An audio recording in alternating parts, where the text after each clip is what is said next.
Nos encontramos esta tarde acompañados de Joël Vanhoebrouck, director de la película Brasserie Romantic, que se estrenará en cines el próximo día 13. El guión original es de Jean-Claude Van Rickenham y es el primer largometraje de Vanhoebrouck, habiendo dirigido previamente series de éxito como Code 37. Buenas tardes. Good afternoon. ¿Podrías hablarnos un poco de la película? Could you tell us something about the film?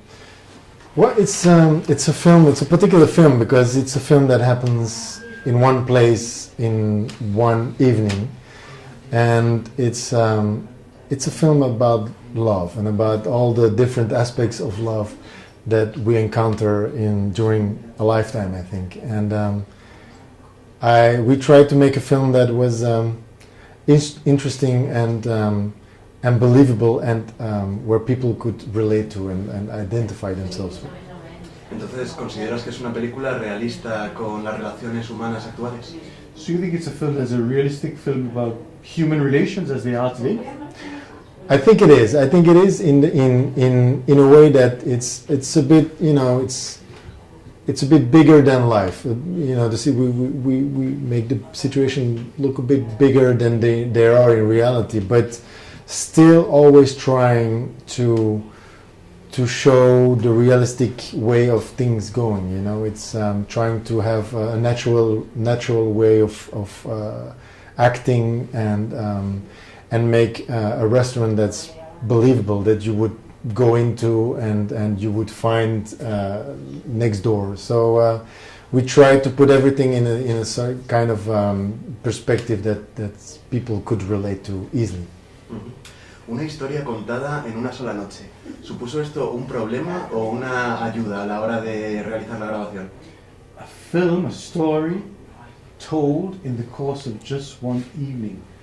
Did that make things easier, or was it more complicated to shoot? It's a question that a lot of people ask me, and for me it was never a difficulty. It was always a challenge. It was always, I think that's what made me want to do this film. It's the idea of trying to make an entertaining and a good film that happens in one place, and with the notion that people have to follow all the stories and be entertained by it and love to follow all those people while being in one particular place. So we tried it. I had several elements that could make the film interesting. Is the actors, trying to have the best actors available to portray the characters, and then visually trying to have a place that was really realistically built, but that was also nice to look at, visually interesting to look at, but also believable. The kitchen, the restaurant. So it was, for me, was never difficulty. I never saw it as a difficulty. I always saw it as, okay, let's do it. It's a really interesting experiment. Ajá. Hablando de los actores, son rostros conocidos de la escena holandesa, pero ¿qué es lo que tuviste en cuenta a la hora de trabajar con ellos? Talking about the actors, they're well-known faces in Belgian and Dutch cinema. What did you take into account when you decided to choose them? Well, I think one of the reasons, what I said in the previously, is that I wanted to make an entertaining film. I wanted to, because we have only one location, I wanted the characters to be as believable and as good as possible. Because for me, I think when you tell a story, the main element that's gonna make people like the film or believe the film or believe the stories are the actors. If you have a bad actor, you drop out of the film. If you have a good actor, you want to know what's going to happen to him. And so during the casting sessions, we just went for the better actors, and suddenly we had this casting where we had all those big names in Belgium, and it became a bigger film than it actually was. But it's just due to the fact that they're the better actors at that particular time, and also the matchmaking in the couples. I tried to put people together that never work together, and try to use their curiosity and their, make it fun for them to be on the set and to be playing with somebody with whom they never played before, or some actress who only does, who mostly does theater, and one guy who only does TV. You see in their eyes, they're fascinated by each other and use that fascination to portray the people. So it was a great film to make because everybody was interested. Most of the actors stayed on set when they didn't have to be, to watch the other actors play, because there was some kind of curiosity going on the set. ¿Cómo te sientes al haber dirigido tu primer largometraje? So how do you feel then after directing your first feature? It's weird because for me it's not much different of anything I did before, even a short movie or a television show. It's the passion and the work I put in to make a film or a television show is the same. You know, I try to be as authentic and coherent with myself when I make something, and try to make the best out of the script that I received. So there was not much difference. It's the only difference that there really was logistically was that I had a little bit more time on the set to work with the actors, and I had a bit more time in the editing to make the film. And we could go more precise. But in the end, and personally, it didn't change a lot for me. It's not as if that suddenly I had more work. I already had a lot of work as a television director, so I just continue now with television because I have really, really interesting scripts. So the only thing is it's that now sometimes I can go to Spain or Germany, or I went to Portugal, I went to Canada with the film because it goes to festivals, and that's a fine thing. That's one of the big pleasures of making films, that and when the film starts to travel. Entonces, ¿estás satisfecho con el resultado final del largometraje? So you satisfied with the overall result? Now I am. You know, it's always it's like a pregnancy. You know, you hope for the baby to be healthy and perfect, and then it's there, and then you know, maybe there are things that are not so perfect, and but you have to make choices. It's all about choices, and in the end, I tried to accept the choices I did make on the set, and in casting, and in preparation, and in editing, and you live with the choices you made. I'll always see the imperfections that are in the film. I'll always see them. I will never be able to, you know, put it aside. But at a certain moment, you have to be at peace with what you make, and just say like, okay, if I miss that, next time I won't, and learning from the faults. But in the end, I'm pretty satisfied with the most of the elements I brought in the film. Has hablado de opciones que se van tomando a lo largo de la película. ¿Cuáles son, en tu opinión, los pasos más importantes a la hora de dirigir la película? You talk about options that one takes throughout the making of a film. What were the most crucial decisions that one takes normally when makes a film, and in this case, in the making of your film here? Here, I think it's one of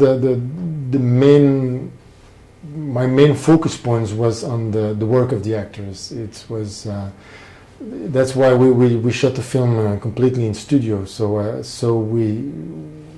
I could really focus on actors, and we wouldn't be bothered by weather or cars or airplanes going by.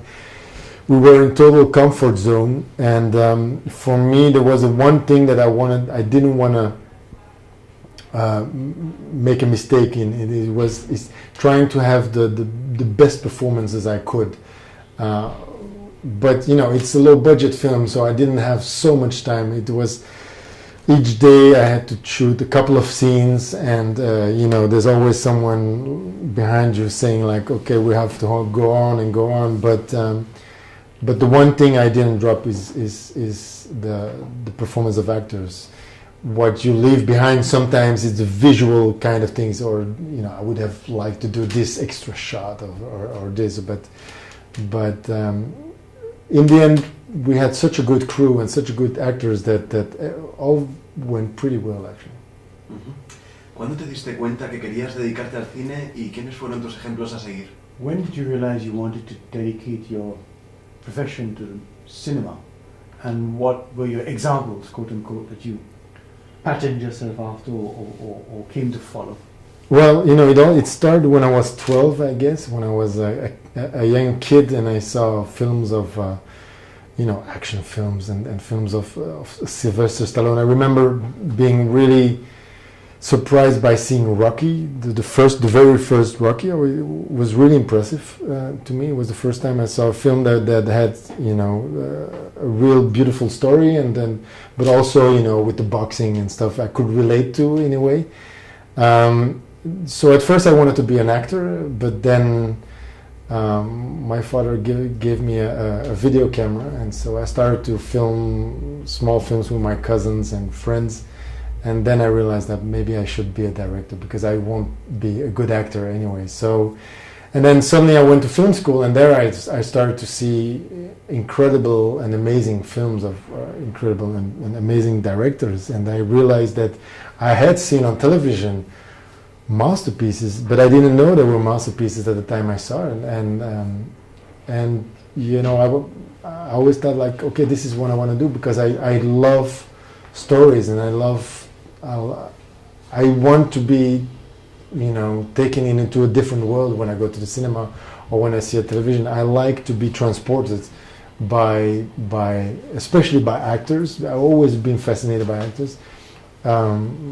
But yeah, it was a dream when I was a kid, and it's such a pleasure to be able to do that as a professional job. ¿Podrías contarnos cómo está la escena cinematográfica belga en estos momentos? Could you tell us what the state of the Belgian cinema is at the moment? It's really interesting at this moment in Belgium because we have two cultures. We have the Flemish culture and the French culture, and I work a lot with the Flemish culture, and there's a really interesting policy concerning film because the commission that give the subsidies to make the films have a really interesting way in perceiving cinema as an industry. They're just not. They care about prestige and the image they send to the international film community, but they're also busy with what can we do so we can attract our own audiences to the cinema. So they give money to films that can also be really commercial and also art house films. And there's a good mix going on there with commercial films and art house films and films that in between, it's like almost art house but with big actors. And Brasserie, it's a bit in that thing, it's like it could be a really commercial film, but it has some art house elements in it. So there's a really healthy film industry going on in the film, but also in television, and all the people who work in television work in film, and there's a really big exchange of work load, and I think it's an interesting place to be now, and I feel really comfortable. I don't need. When I was a kid, I thought I would always go to France or we would go to America to make films and to really be able to make interesting films. But what happens in Belgium now is so interesting that I don't think I want to be anywhere else. Por último, quería preguntarte si en estos momentos te encuentras trabajando o tienes en mente algún nuevo proyecto. Are you working at present on any project, or have you got a new project in mind? I'm working on several projects, but particularly I'm preparing a TV show, a TV series. We're doing a sequel on a TV series that we did 2 years ago, and it was a huge success in Belgium. So the public television for whom we did it asked us to make 2 sequels. So I'm working on that. And there's a film plan for maybe next year, but there's other TV shows. So I have plans for a couple of years now, and it's like I said, it's really interesting at this moment. And we're making, I think, as interesting TV shows as being made in America or in France or abroad. So it's a good place to be. Bien, pues eso es todo. Nos despedimos desde Europea Media de Joël Vanhoebrouck director de la película Brasserie Romantic. Muchas gracias. Gracias.